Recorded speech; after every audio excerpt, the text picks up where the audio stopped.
Katep Ma'at, that means I'm offering you truth. Welcome to Navigating Eternity.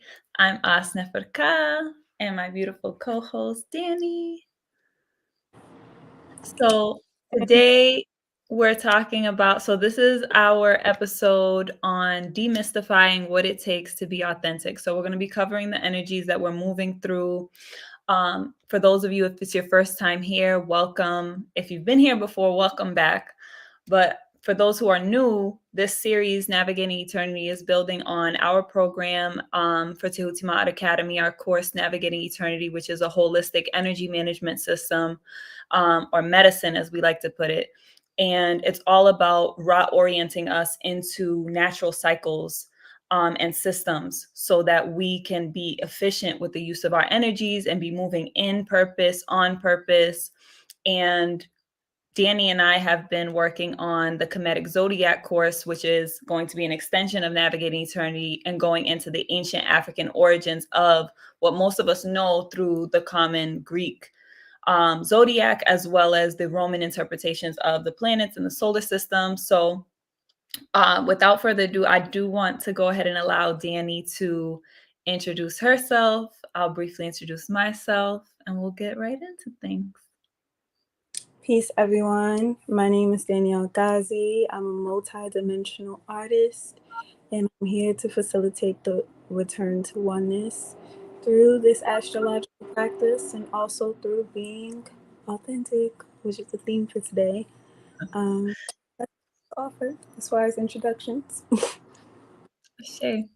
And I'm Aust Neferka. I'm the mother of Tehuti Ma'at. We are a revolutionary instrument. We focus on creating cooperative institutions, revolutionary institutions in the areas of healing, art, and education. And our primary focus is the continuing and completing within our lifetime the successful African World Revolution. So if you want more information about Tehuti Ma'at, you can click in the description and there is more information about Tehuti Ma'at and also information about if you want to join and be part of our membership program, join the Tehuti Ma'at militia. And yeah, we do a lot of great community service work. So that's my life's work. I'm a revolutionary, of course. I'm a healing artist and a spiritual warrior and a sacred wisdom keeper of ancient Kemetic sacred science. And that's ultimately the lens that we're going to be speaking from today. We're going to be talking about connecting and embodying these energies, not looking at them as external things. And considering the fact that the theme for today is demystifying what it takes to be authentic, I would like to have an authentic expression because for those who have been here before, you may notice that my energy is a little different than it normally is. And I'm just in a different energy space right now. And in true authenticity, I just need to honor that. And I can't really turn on anything else other than where I am. So I'm still here and I'm still present and actually in a more powerful capacity because I am on my moon cycle. However, because of the space that I'm in and everything that is channeling through me and the energy work that's happening right now, I am just in a lower energy space and I'm just, in my release. So I want to go ahead and hand Danny the mic and just allow Danny to lead the way for us today in our conversation. Why are we even talking about demystifying what it takes to be authentic? What in the energy that we're moving through right now on this planet is emphasizing authenticity? And why do we even need to demystify it? Yeah, so for one, thank you for your expression. Thank you for still showing up and being here. It speaks to everything that you are. And I think that we're moving through a huge cycle that is changing everyone in their own way, which is always happening with the transits, which is the astrological movement. But for one, Venus is going out of retrograde in about 2 weeks. So we're wrapping up that cycle. Venus has been in Sekhmet, that we commonly know as Leo, for a while now, since June, I believe. around June 22nd. And it's coming out of its shadow, it's coming out of its inward experience, and it's coming back to the surface for others to see. So while Venus has been retrograde, we've all been learning a new language for love, particularly the love that we have for ourselves and how that shows up in our relationships. So, me thinking about being authentic, the first spot that we start at is always self love, you know? Like, in order for you to show up just with what's inside and not with an image of its expression, um, or catering to what is expected to you externally, the roles that you've identified with, and showing up in that way in order to honor the self and honor just what is. You have to cultivate some sort of self love, some sort of practice, some sort of dialogue with what's happening internally for you to even feel comfortable to do that. So, Venus retrograde has been highlighting to us where we may be uncomfortable with certain versions of ourselves and how we pick other people to nurture those spaces instead of cultivating some sort of development that allows us to acknowledge it within our own space, within our own sanctity, and be comfortable there. So, when I think about authenticity, I think about the fact that we are a plethora of things based off of experiencing so many different aspects of life and having to show up in so many different forms, but also simultaneously having a core essence that's always been through with us throughout time. Um, which in astrology we associate our core essence or our essential self with the sun, which is what rules Leo. So thinking about Venus being there, Venus being how it is we exchange, how we magnetize things towards us, how we define value. It's basically questioning how much love we have for our essential core self. So that version of us that has existed since childhood, which Leo is also associated with, our childhood, children, our inner expression, um, that has always been there. Like before you even knew your name, you knew exactly why you wanted to be alive. But based off of the different spaces that we enter, the people that condition us, all the different intake that we have, we end up becoming over and over and over again. And we're refining that self over and over and over again through many different reflections and challenges and just all the things that life throws at us that asks us to question who we actually are. So it's like we're growing from our core essential self, but we're never actually changing it, we're tweaking it, we're spiraling outward, but always coming back inward to that same point, which is who we've always been. Um, and I think authenticity is recognizing that that's what you're doing. In the day and age we're in now, it's like there's so many different models of what it means to be an individual. And it's often just a replica of what someone else is doing that's already been approved, just because we're in the age of technology. So it's like what we see gets attention, just gets replicated throughout these different archetypal personality expressions that we all want to resonate with because we want attention too. So it's just important to cultivate a dialogue with yourself to know like what your core essence is and understand what that looks like and what that feels like first for you to feel comfortable showing up in that.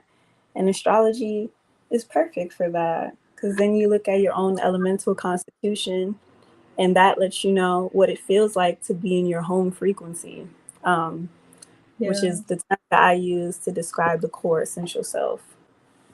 Yeah, and speaking of your home frequency, I do want us all to wish Danny a happy solar return because it was her birthday on August 20th. So this is actually your core soul self, you know? And it's also interesting because I love to connect it with our personal energies because my ascendant sign or my rising sign, as many people may know it, and if you're not familiar with that at all, that's just the sign, the constellation, the stars, right? So the energy that's on the eastern horizon when you're born. So it's kind of like that energy that continues to rise throughout your life. And for me, it's almost become more of my dominant energy because of where I'm at in my soul's journey in this life, right? So I think the fact that your sun sign, right, your main energy, essentially, right? Because I want us to all think about like when we say that Sekhmet, which we're saying is the ancient African origins of Leo, Mhm. right? The lion energy. Sekhmet is the lioness. It's important to remember the prowess of the fierceness of the lioness. She is the huntress of the pride.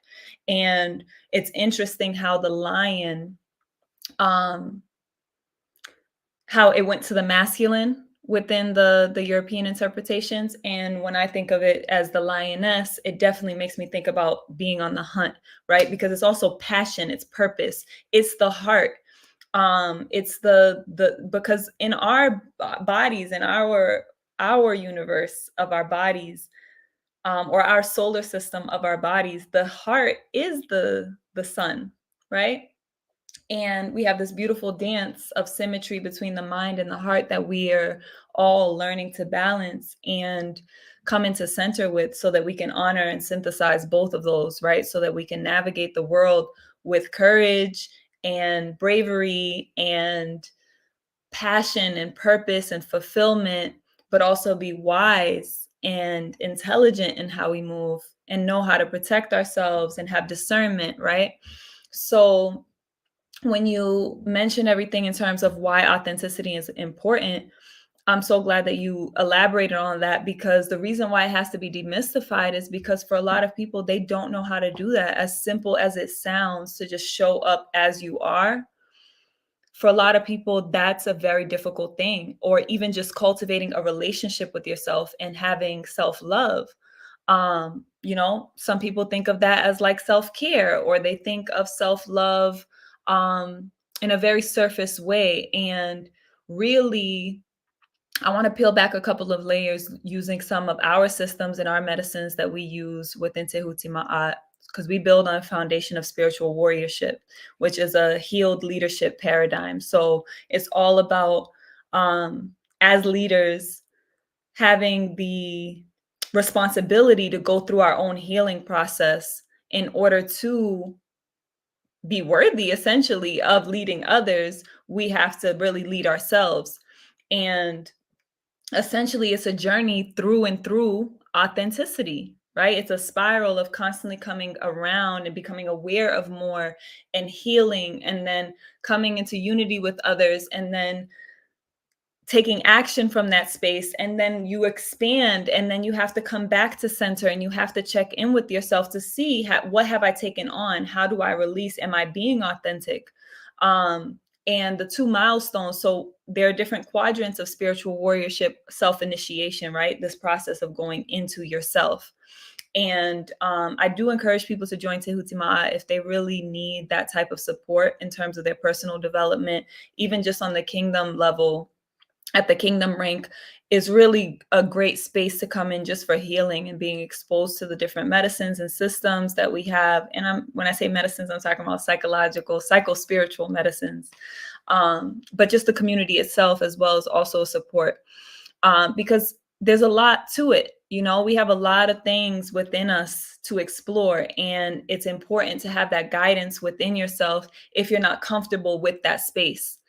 And you know, it's not the guru type of thing where you're looking outside yourself for something, but it's literally having a reflection guide you into your own self. And the two milestones of authenticity that you always come back around to are truth and beauty, because it is the recognition that the only way to really love yourself is to be honest with yourself. And that means you do have to build a relationship with yourself. because you can't be honest with anyone else if you're not honest with yourself first. And that can be uncomfortable. So as we talk about the energies that we're moving through right now, we'll just express how they're supporting this path to authenticity. Obviously, we're talking about being in retrograde, heteru, which is actually the energy of magnetism and attraction, right? What most people consider to be beauty, right? Because I said beauty is one of the key words. Heteru is Venus. Venus, the planet that we know as the Roman interpretation of Venus, is that energy scientifically of magnetism and attraction, what pulls things in. Authenticity is what pulls things in. It's like people can sense vibrationally your soul. And especially right now where people are starved of that. I mean, there's some people who are really, really in a very dense space where they can easily be manipulated. And, you know, some people know how to do that and still pull those people in. But for people who are doing a lot of their own work, at least on some level, innately, your intuition, if you can connect to your intuition enough, you're going to sense the authenticity, and literally your soul is going to kind of magnetize to that. If you're operating with a lot of density, then you're probably going to end up aligning with things that are preying on you, energies that are preying on you, and then your soul has to go through that experience and that process to really deal with that density and find the ways that your particular journey in your life is trying to make you purge that energy. So that can be karmic experiences and just, reaping what you sow, essentially. And that's a whole nother story, but that's all what we're moving through right now. And there's a lot happening, and it's so beautiful to be able to be conscious of it happening, because I know a lot of people throw the word conscious out there a lot. Just be aware to actually know what's happening and what you're moving through. And I think that that's the key to authenticity, because with the honesty of being able to sit back with yourself, you can actually receive that. So retrogrades are very key to this. Retrogrades are a gift from the divine, a gift from the solar system, from the universe, from God, the creator, wherever you may be in your journey and however you're referencing that energy. It's a gift of grace. I always say that retrogrades are the grace of the universe, because everything is slowing down, and it's just from the vantage point of our planet. So from where we are, we're experiencing an optical illusion, because none of the planets in our solar system actually move backwards. They just appear to be moving backwards from our vantage point. And they appear to move backwards and then they go forward. So it's kind of like that slingshot effect, as I like to always say, where you have the opportunity to reflect and review before you go forward. So it's like we're doing all this massive growth. We're moving through so many rare energy cycles. Oh my goodness, in this lifetime. Like, for everyone who's here and alive, like, we chose to come and incarnate in human form during this time is a very significant time, whether you're aware of what those movements are or not.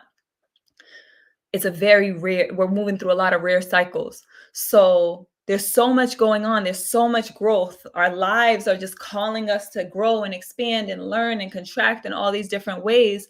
And we have the grace of these retrogrades that allow us to kind of dial back and really integrate everything that we learn, make sure you didn't miss anything, kind of check, pick up what you left behind, what you didn't remember, before you can move forward. So by the end of August, every planet is going to be retrograde except for Mars and Jupiter, right? And Mars is Heru, the energy of the victor, right? The winner, the energy of the warrior spirit, our higher self, the levity of us.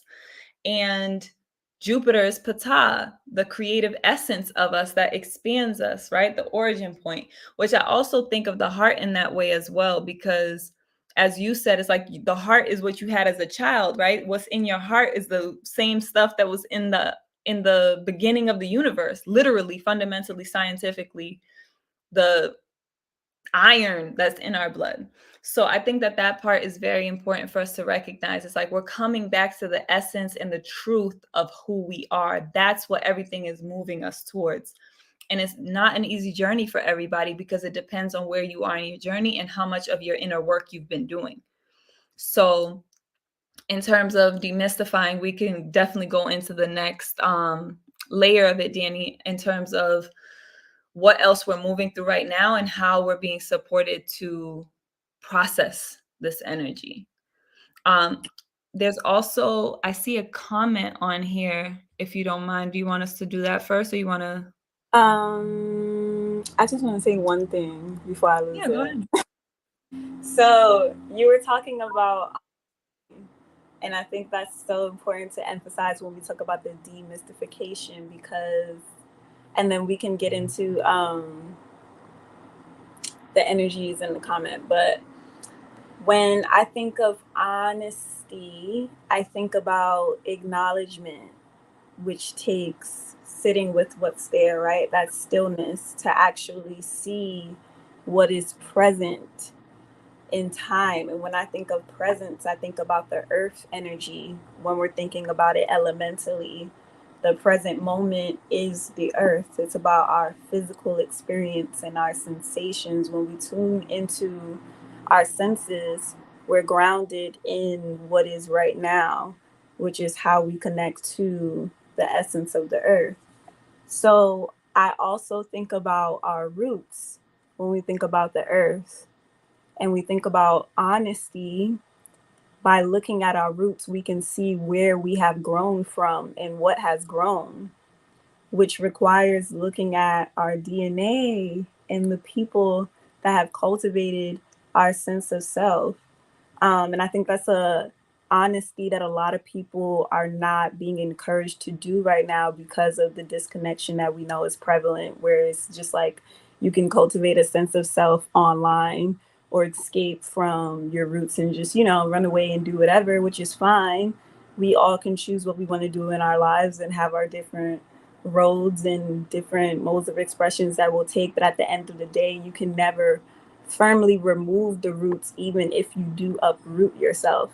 They're still there. So when we're talking about the honesty of being who you are, looking at the dynamic of what has created you is essential.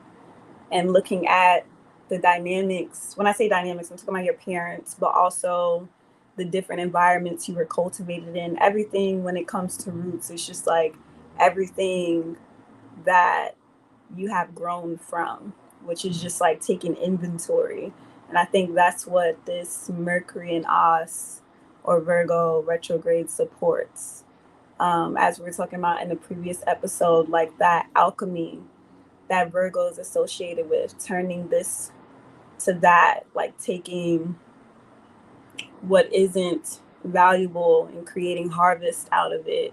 It's like you actually have to look at the patterns and what has not been working in order to do that, and taking an honest look at what has added to who you are, like looking at your parents and just their habits and their personalities and their elemental constitution and their jobs and their relationships and their hobbies and passions and failed dreams and everything, and looking at how that expresses itself through you, and whether you've ever gotten the chance to rework that, because that's an honest conversation that's difficult to have, especially because a lot of people don't want to see their parents as humans. You want to see them as the person that you've created in your mind that was supposed to take care of you, rather than like who they actually are in their flaws and in their heart's desires. All the things that have nothing to do with you still affect how it is you show up in the world and how authentic you can be. Because if you're not accepting the tools that they've given you to work with, then you can't activate that toolbox in a way that allows you to be authentic at your fullest capacity. Like Yeah, if you're and of where you come from. yeah, because that's what I was gonna say is knowing the continuum that you come from. Yeah. Is part of knowledge of self, because I think knowledge of self is the key to authenticity. If you don't know who you are, how do you know how to be true to that? So you Right. have to begin to examine and explore. So when we look at Tehuti retrograde, which just began today up until September 15th, Mhm. Tehuti is what we know from the Roman interpretation of Mercury. It's the fastest moving planet, the closest planet to our sun. It's the energy of intelligence, of intellect in general, communication, connection, and it's the energy of wisdom and knowledge, information. So when we look at this energy and we see it retrograde in Aust, Virgo, and again, watch the previous episode because we really went in on that full axis of energy of Aust and Hit, right? Which most people know through the Greek as Virgo and Pisces. And that particular axis is a very significant one. So watch back to that to get more context around this. But essentially what I want to say, just in the essence of demystifying what it takes to be authentic, is we're being supported right now to access our minds in a slow down state, right? Where Mercury isn't working so fast, so it's slowing everything down. And the way that we feel these things really depends on our energy signature, right? So what I like to call our star print, right? What is the innate, what's the star stuff influencing us as unique individuals? That's a huge aspect of knowledge of self, because once you have that wisdom, you're able to navigate your life with more grace and compassion for yourself, and less contorting to fit societal standards, family dynamics, friend groups, peer pressure, whatever that may be. And usually like to give the example of my moon sign being in Hapi, which is Aquarius. And Hapi energy is an air sign, so it's very mental. Obviously, when we're talking about the moon sign, we're talking about the way, like the intimate aspect of how we connect. It's our emotions. The moon is really associated with the womb and our feminine energy and how we're nurtured and how we nurture. And for a lot of people, because the way that we are all taught that we should be emotionally is one way, my energy is emotionally at a distance. It's analytical. It's I think my emotions. And for a long time I would, people would, tell me things like I'm not nurturing, or um I'm cold, or just certain things about myself. And it took me doing that deep inner work on myself and self examination to recognize, okay, what aspect of this do I need to bring into balance? But what aspect of this is genuinely just who I am and beautiful? It's not, because that's the beauty part of it, is like when you come to your truth, you see the beauty of that which you are. And it's just like, if anything doesn't align with that and can't see that beauty, it's just not in alignment, and just let it go. And that's also a big thing that we're talking about energetically, because we're also talking about this Saturn and Pisces that's going to be conjunct the sun. So what that means, right? So the sun is Ra, right? Obviously the essence of our solar system. Opposite, And huh? opposite the sun. Opposite. What are you talking about? You said conjunct. Oh, with Saturn? Hmm. Well, I meant to say the moon. Okay. Yes. We're talking about the moon sign. But yes, not conjunct the sun Ra. We're talking about conjunct the moon, because we're going to have a full moon, and it's a super full moon. It's a blue moon. It's the second full moon of this month of August, very significant as well. And there's some, debate around that, because in astrology, or not even astrology, astronomy, a blue moon was considered something else before. But for what it's worth, it's a blue moon. It's a second full moon of this month, and it's going to be in Pisces, the fish, right? Deep emotional waters, right? Things surfacing, but it's also the last sign in the wheel of energy. So it's where everything comes together. We've already gone through all the energies, and it renders, and it has to consolidate, which means it sheds and releases as well. So I think we're also being supported with this full moon energy that we're moving into next strong on Wednesday, I believe the 30th or 31st, depending on where you are on the planet. Then you're going to also have that energy really supporting and showing you very clearly what it is that you're ready to release. So that's usually how the energy works. It interacts with us personally, and we experience it in our lives, in our relationships, in very specific ways that are unique to us to guide our lives, because our life is always guiding itself if we give it attention. So again, using this retrograde energy, this Tehuti retrograde, to come into the mind, to do that reflective work, to really process, to question, to answer what it is that you're feeling, what it is that your life is showing you, what your relationships are reflecting to you, right? We have a couple more days, because I think September 4th, right, is when Heteru stations direct. So we also have this energy really supporting us and looking at how do we value ourselves more? How do we love ourselves more? How are we more truthful in our experience, in our existence? In what ways do we feel uncomfortable when we show up and we have to contort and we're trying to be something different than what we are? And the journey to that is through healing. So I also just did an episode with Mama Regina last night, live stream, on how healing takes courage. And we do also expand on this energy as well. So I just want to also reference that, because there's a lot in there around going through the healing journey, and what it really takes to actually come into authenticity is that it's that inner work and that inner healing process. And I talk about why that's necessary, even though our soul is whole in truth. Why do we come into these lives where we have these fragmented experiences that we need to then heal through? Yeah. What were you gonna say? No, I was just going to ask you a question, but you can go ahead. I just wanted to highlight what you were saying about your moon sign and just emphasize like why knowing your natal chart is essential, especially for maximizing on these energetic shifts and allowing it to bring your soul to its fullness, because we're constantly being cultivated. Let's say like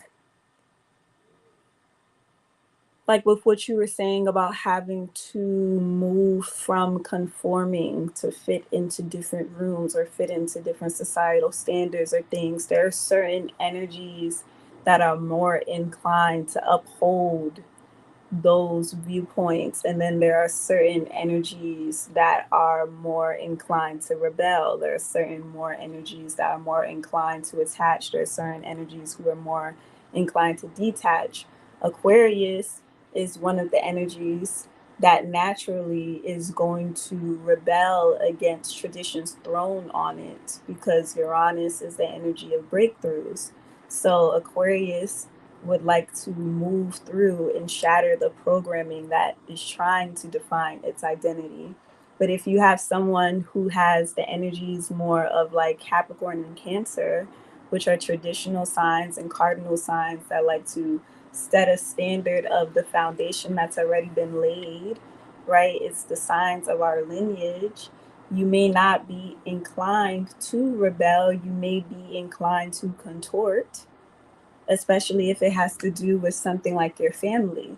So it would be upon you or in your best interest to explore other energies in your chart that you can cultivate that allow you to see yourself through the lens of something other than what's expected of you, if you had something like a Capricorn moon, because you may essentially feel it's easier for you to fall in line with what will uphold the tradition that would lead you to success, because that's what you desire.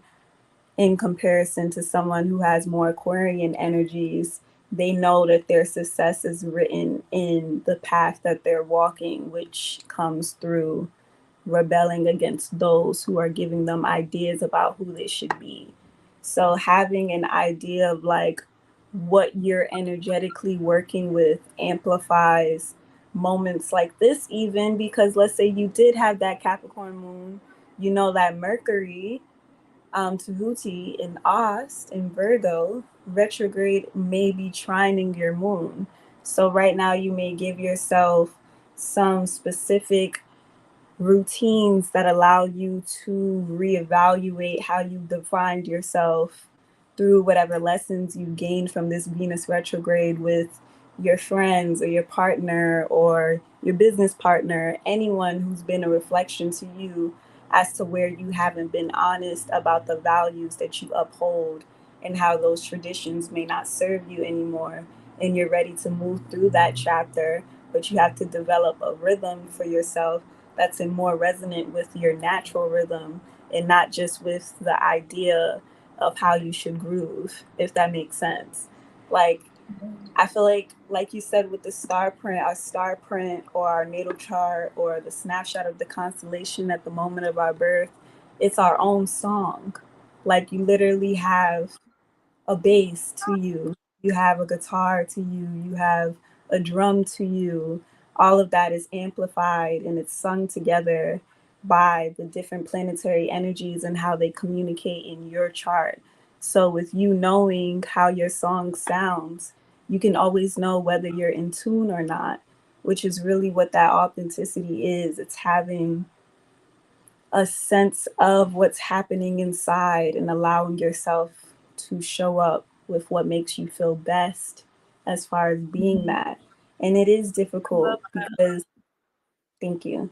It is difficult because there's so much music, and we live in a vibratory plane.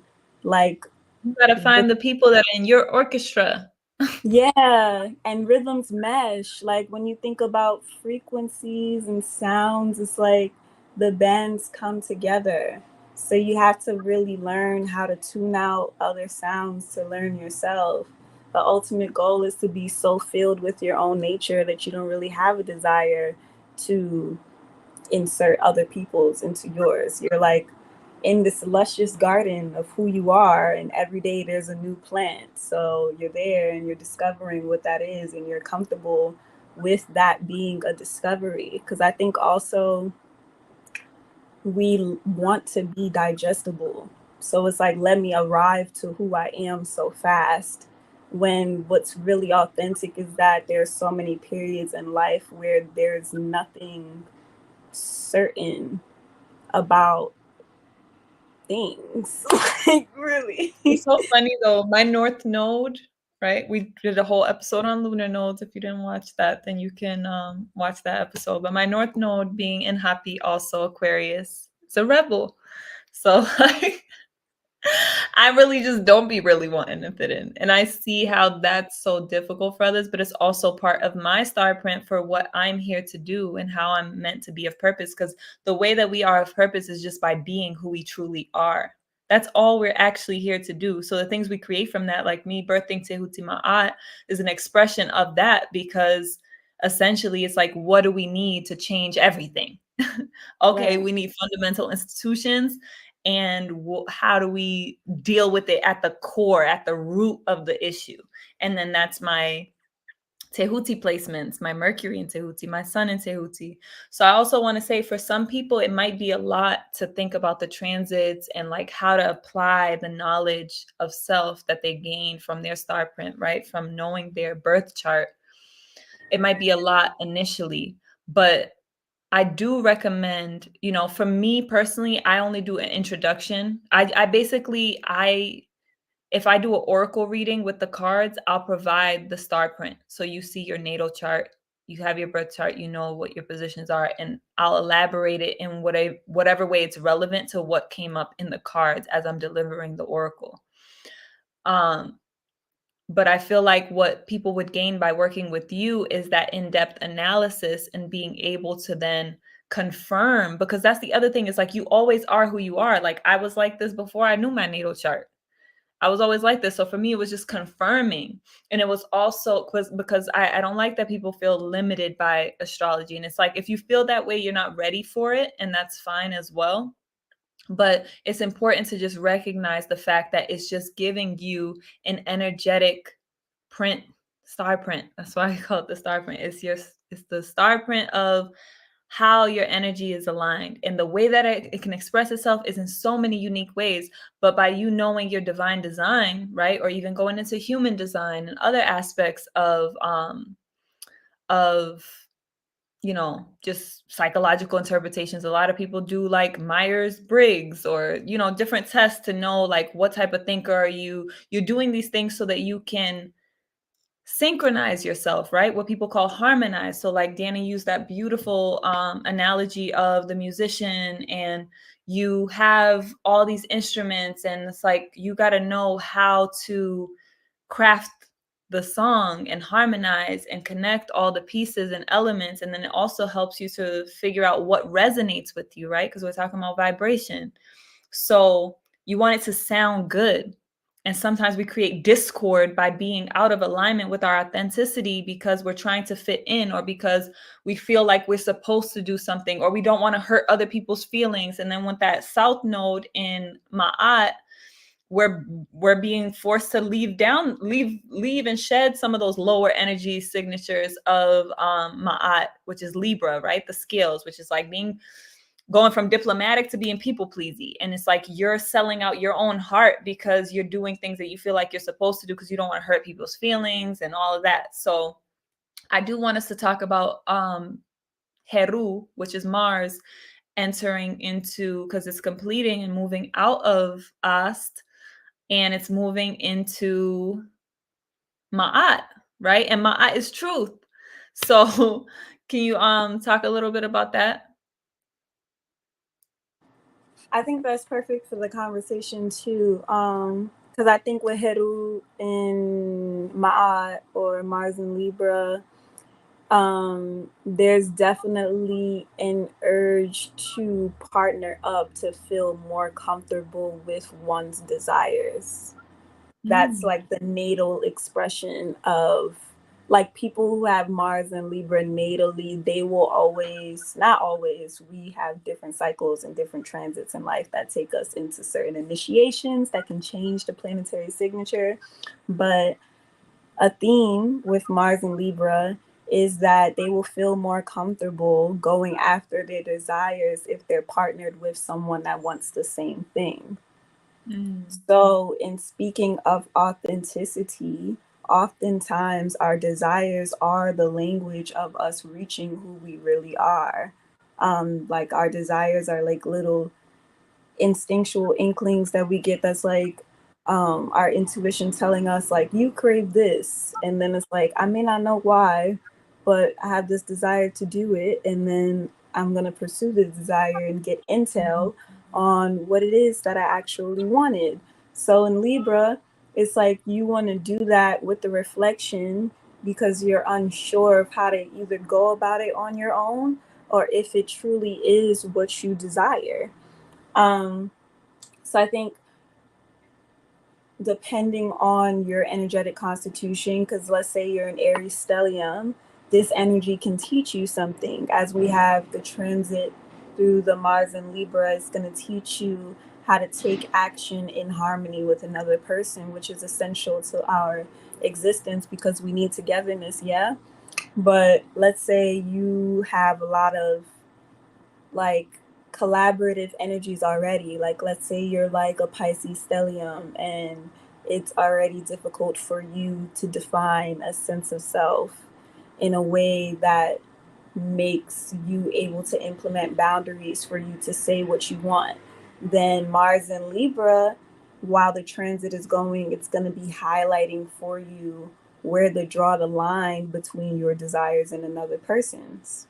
You're going to be learning that. So it really depends on what you have inside of you and how your perspective is of the energy.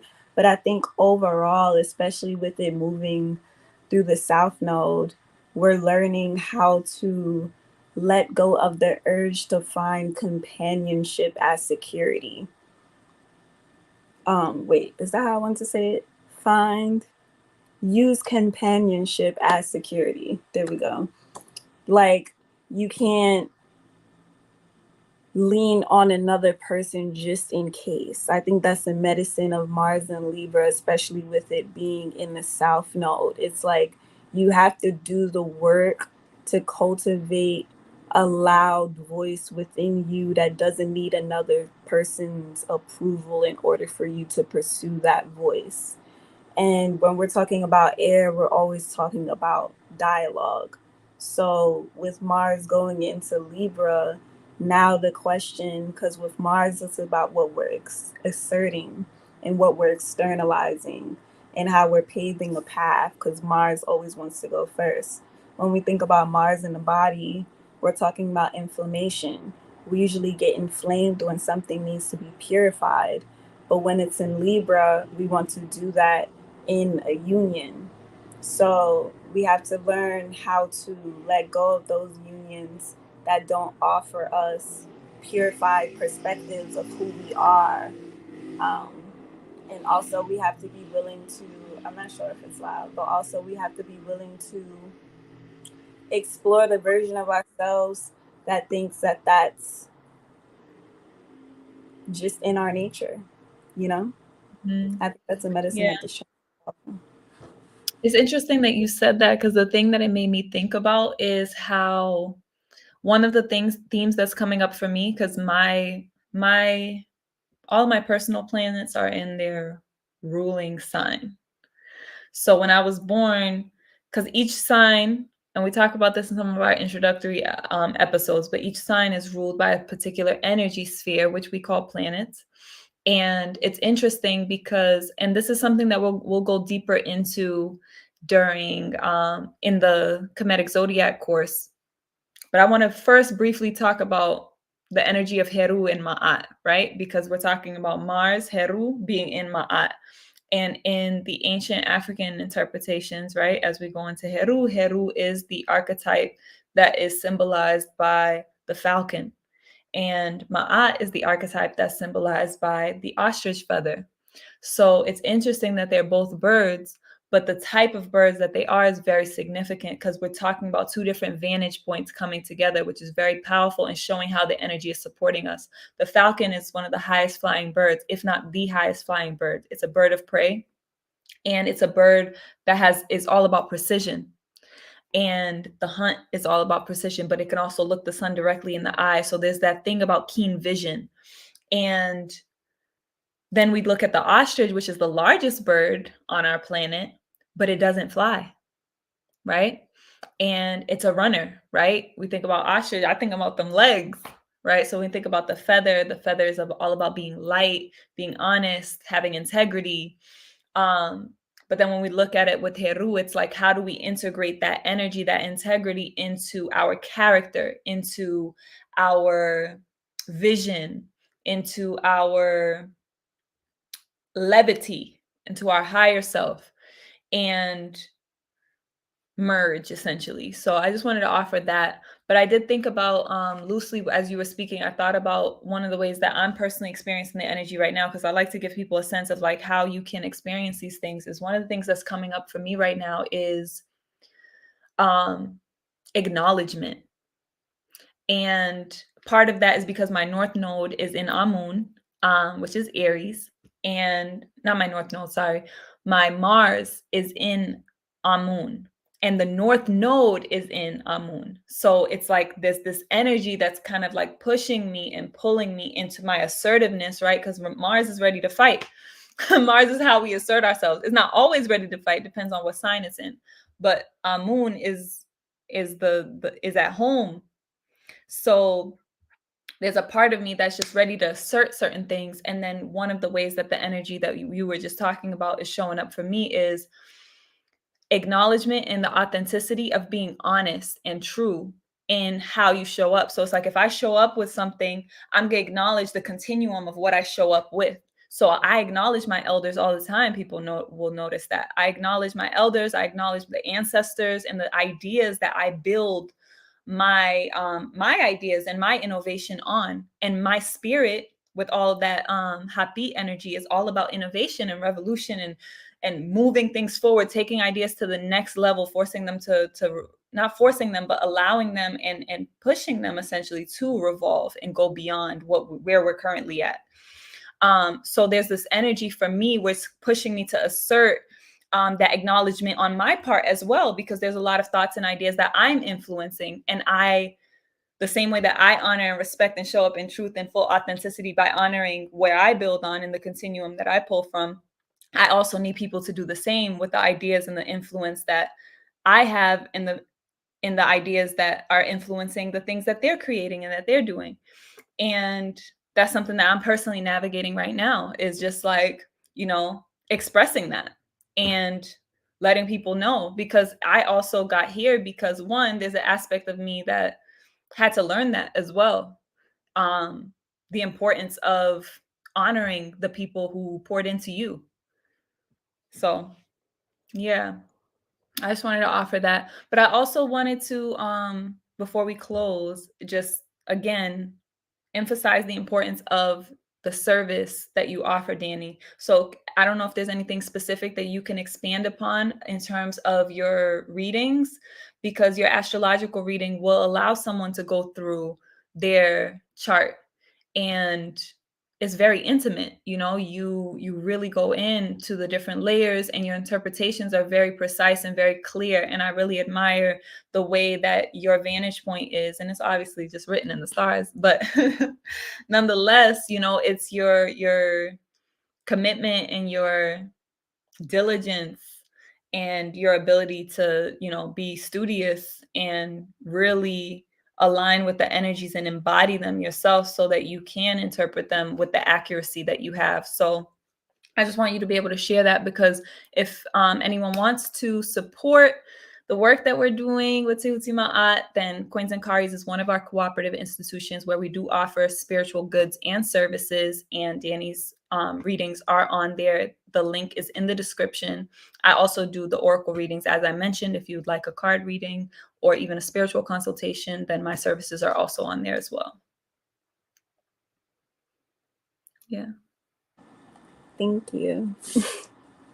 Yeah, so essentially there's a few different approaches that I take to astrology that aren't necessarily what's mainstream right now. I like to speak to archetypes in general. I do use an intuitive sense that I've developed to essentially feel into what is existing in your energy field at the present moment and speak to the archetypes that I see that are present in your natal chart.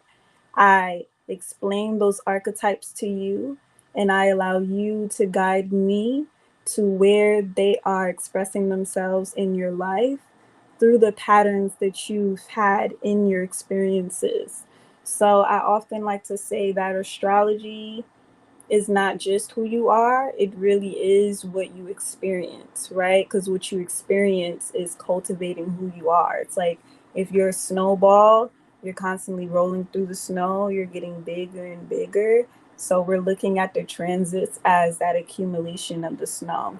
So, and the aspects in your natal chart are also the accumulation of the snow, because as those planets are in conversation, there are also transits happening that are changing the dialogue between the two planets. So eventually, the planets in your chart are getting friendlier with each other as they go through different experiences that are making them more comfortable in their own energy. So I'm showing you the patterns of how that's continued to show up in your life so that you can develop a closer relationship to the comfortability of how that expresses itself through you. So an example I would give in just like a way that the service can show up, because again, it is intuitive. So I like to feel into what exactly this person needs at the time when I merge with them in the moment. But an example of how this can show up is I like to utilize medical astrology. So let's say that I look at your natal chart and I see that you don't really have any sun energy, since we're talking about authenticity today. Let's say you don't have that much sun energy, right? Let's say you have a lot of Saturnian energy, which we know as Set.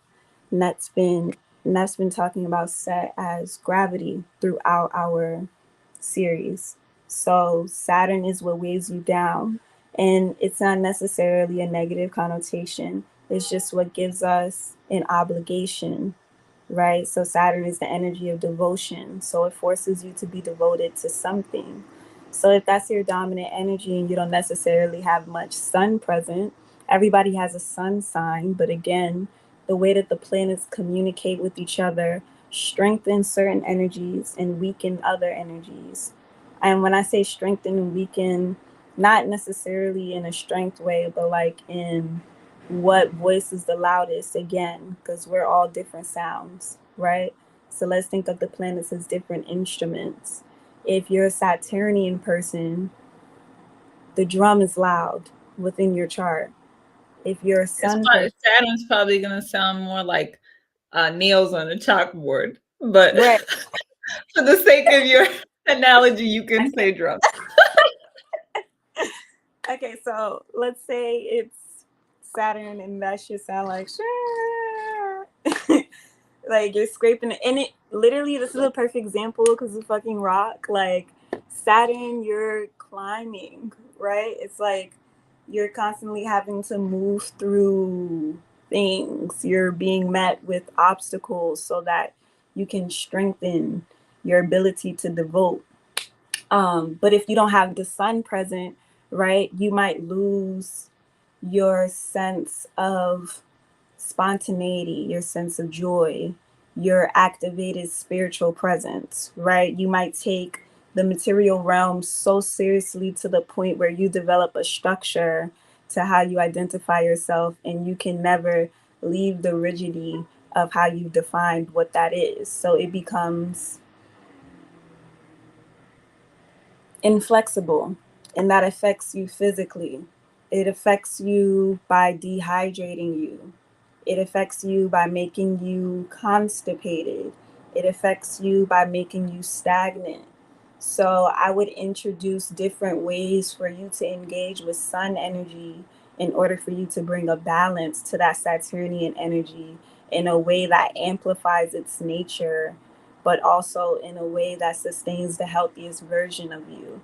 So it's not to cancel out Saturn, but it's to bring Saturn into balance so that Saturn can still be happy and not be a mopey, serious guy that's just darkening shit because your to-do list is too long and you don't really want to do on your to-do list. Because that's the thing with Saturn. It's like Saturn Saturn's can gonna make you do so what you don't want to do. right, Saturn's going to make you do what you don't want to do, but by bringing the sun energy into Saturn, you can learn to enjoy what you're doing by just introducing a different perspective through engaging with, like, we would start out with plants, we would start out with music, we would start out with movement to activate the sun energy. I would cultivate all of that for you to develop it within your own life and engage with it. But eventually, the goal is to learn the sun energy so that you can cultivate that alchemy within yourself. You don't have to rely on any external tools for you to run and get some sun. You can just find it inside of you through learning from the plant, like something like St. John's wort. You make a tea every night. You I sit love with, St. John's wort. yeah, it's a sun plant.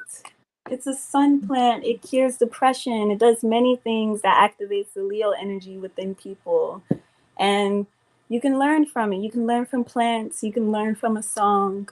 You can learn from your body.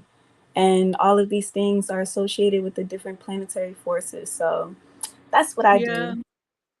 I also want to talk about Set, which is Saturn energy in the context of the ego, because it's also the ego. It's our lower self. Heru is our higher self. Set is our lower self. So when we talk about the ego aspect of Set, it's important not to repress it so much so it doesn't come out with a vengeance, right? Because eventually then that's what you really have to deal with, right? When we're trying to shove something down. And then that doesn't allow us to actually show up authentic because that ego is part of who we are. It's what helps us to survive. It serves a purpose. We should honor it and respect it in that regard, but it's not meant to be in the driver's seat, essentially.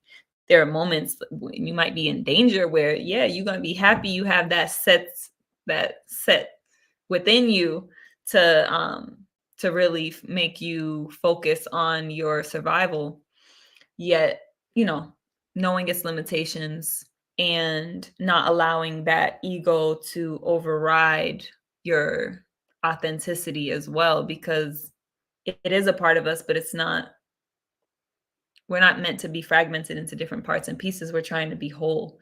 So it's about seeing how these elements come together and create that song instead of just looking at each instrument, right? You want to hear the whole song and then you hear the beauty of it. It's just like any recipe. You can eat different ingredients by themselves, but when you put together a whole recipe and you eat that meal, then you have a whole experience, right? So I also, just because I expressed an authenticity where I was at energetically, obviously I'm more in, and part of my self-love and my authenticity is honoring my commitments I make to myself. So I need to journey inward.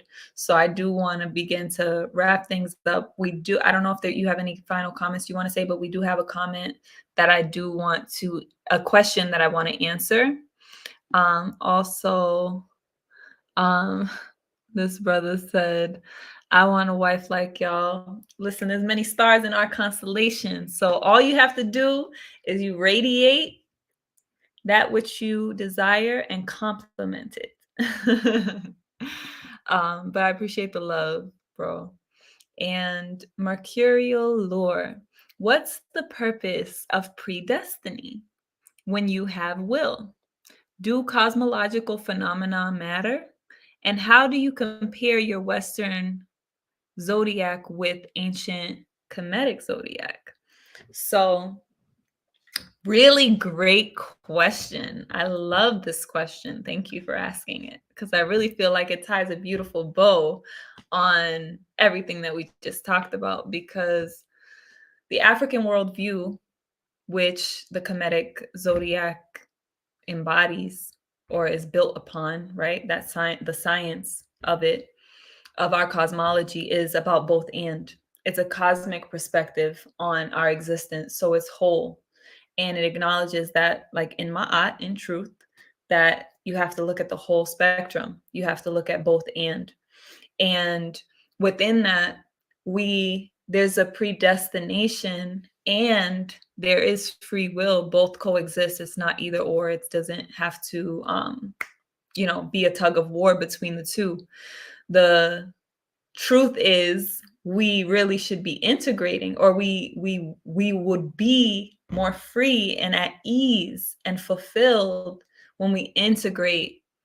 And all that, what integrates that, I feel, is just being true, right? Being authentic in your expression of where you are in any particular moment, because you're also going to constantly be changing and moving and growing or contracting. And we're not always going to be in the same space. We're moving through spirals and cycles of time. And that's what navigating eternity is all about, is looking at that perspective of how we're moving through various cycles. And the way we make it practical is honoring that and aligning with that, in the sense where it's like we are also, you were saying before about how we are our experiences, but it's our choices, the choices that we make. But the choices that we make are the choices that have been given to us. It's just like people saying that, we vote and we elect a president, right? And I know this is getting political. So, like specifically political, I mean like governmental, not politics as a whole, because I feel that everything has a political element to it. But the good thing about thinking about it like this is because we may make a choice between certain candidates, but those candidates were also selected for us to choose from. So we don't necessarily have the entire scope of free will. We have aspects of free will, but we're also in a multiverse. Everything that could possibly happen is happening right now, but you're right here in this moment, in the choices that you've made that aligned with this existence. Now, depending on how much work you've done, you may be able to tap into all other dimensions and access all other aspects of your energy and your soul. But for the most part, I like to keep it practical. But that's part of my experience. Like, I'm able to really navigate eternity in that sense and in that scope, and one can. But essentially, you have to be where you are. That's the whole point, is be now, be right here. And that's in, what are my choices? What are the choices that got me here? So the review, and where am I going? That's also why the retrogrades that we're in, with all these planets that are going to be retrograde by the end of the month, is really powerful, because we have the opportunity to have all these different energies kind of slowing us down and allowing us to reflect and be clear on where we are so that we can make wise choices on in the now for where we're going. Yeah. Do you want to touch on anything around that? Yeah, I want to say two things. The first thing is that I just want to encourage people to engage with the science of astrology for real. Like, all being a scientist is being observational and like being good at observing. So if you really want to know if it even matters, it's like notice the cyclical nature to what's happening in your life, what's happening in the world, what's happening universally, what's happening literally with your pet, just anything. Choose something to focus on and look at the shifts in the moon signs every 2.5 days. Look at the shifts in the planets throughout transits. You can do it on Time Nomad or Cafe Astrology.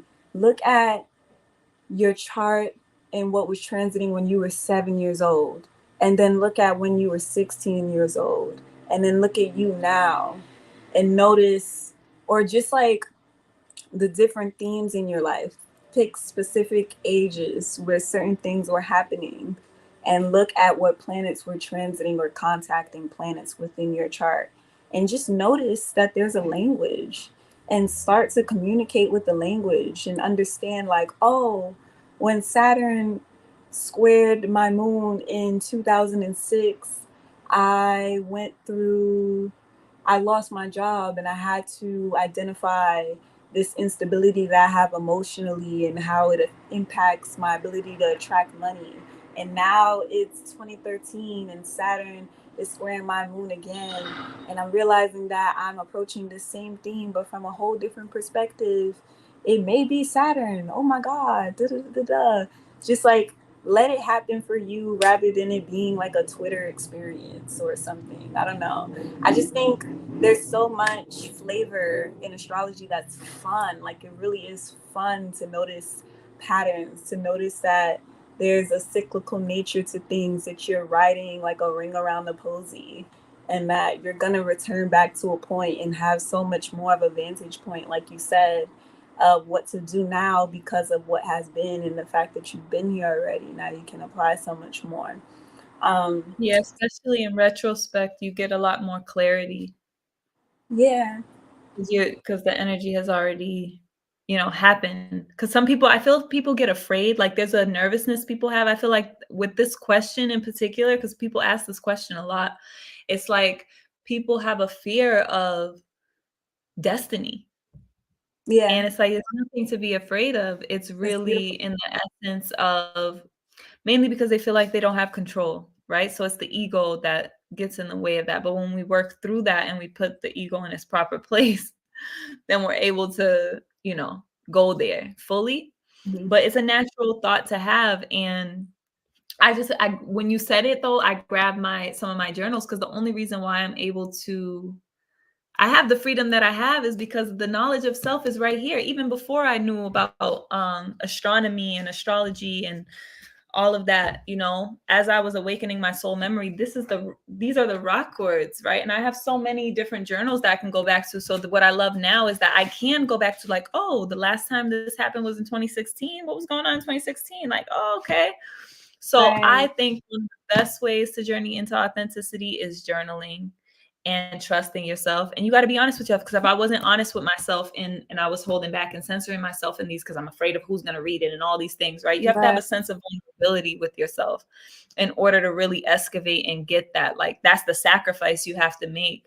So everything requires, sacrifice. When we want to gain, we have to release because everything happens in this symmetry in our universe, right? That's the sex of life. That's the polarities that we experience. So it's just important to recognize that it takes vulnerability as well to surrender into self study that you're describing. So I just wanted to offer that to people because I love that I have all these records of my experiences and so much wisdom in here. It's like, what? You know, I'm gonna make my grandbabies rich. And the final thing, well, yes, I feel like that is the perfect sum up of Tahuti retrograde and Aust. Like, look back at your old journals and continue journaling. Notice the patterns. Literally have pattern recognition in yourself. But I was gonna say, I feel like just in support of everything we've said, that's why navigating eternity, like the course, is essential, because the system that you've created for people to identify their own rhythm and do it in a way that allows them to still be in alignment with the material world, um, which is why we need to like demystify authenticity, because yeah, people act like in order for them sometimes to be themselves, they have to not exist within the world. And it's like, you have your place in the world. That's the only reason why you're here. So navigating eternity is perfect because you teach people how to get shit done that allows them to be the best version of themselves with their own relationship to time, rather than feeling refined or restricted, not refined but restricted by time. There's still like fluidity in structure, good balance, and it's in resonance who you actually are. So I think everybody should check that out because it's really helped me. Yes. And if you are interested in just looking at the free webinar that we did in the spring, you can go through the live stream videos or even click, I think if you click that hashtag navigating eternity, there's a webinar on there about navigating eternity, the course. And it does go into the energy of Tehuti and Ma'at as essential cosmological principles and cosmic forces, because I didn't even mention that Tehuti was the scribe. So I love that you said like going back into your journals, like everything is in support of retrospection or like retreat, all those, Ra words. We always switch the re to Ra because we put an emphasis on that solar energy, right? Because we're on a solar powered planet. We know we're in a solar system. So we always want to honor the creative force of Ra. And the way that we do that is just through our embodiment of creativity. And when we declare that in our words and our vibrations is very powerful. So you'll notice with Tiwati Ma'at, because if you feel like you're a star in our constellation, I want you to go ahead and join the militia, because we have a lot of our own language and ways that we just choose to just honor the energy in very real ways, like in what we do and how we talk and how we connect, and to just be able to explore and communicate in a creative way and liberate all aspects of ourselves, liberate our tongue. So I want to thank everybody who is here live. Mercurial Lure says, I feel like this is a practical approach and appreciate the reminders. Peace. Yes, give thanks, power. I am so glad that you are receiving the practical element of it, because that's something that's very important to both of us, because it's something that's meant, it's our birthright, literally. It's like we're star stuff, as Carl Sagan would say. So it's important to remember that this is the essence of what we are. And it's not something that we should, be distant from. It's something that we're meant to embody. And that means it should be practical. And we need to be able to utilize it and activate it. Otherwise, there's no need to have the information. So I want to thank everyone else who was here with us live. If you stayed through for the raw play, thank you too. And we'll be back not next Wednesday, but the following Wednesday, right? Yes. 6 p.m. Eastern. All right. And just make sure you follow us on Instagram as well. And all the other links are in the description, so you can check us out. And we'll see you next time.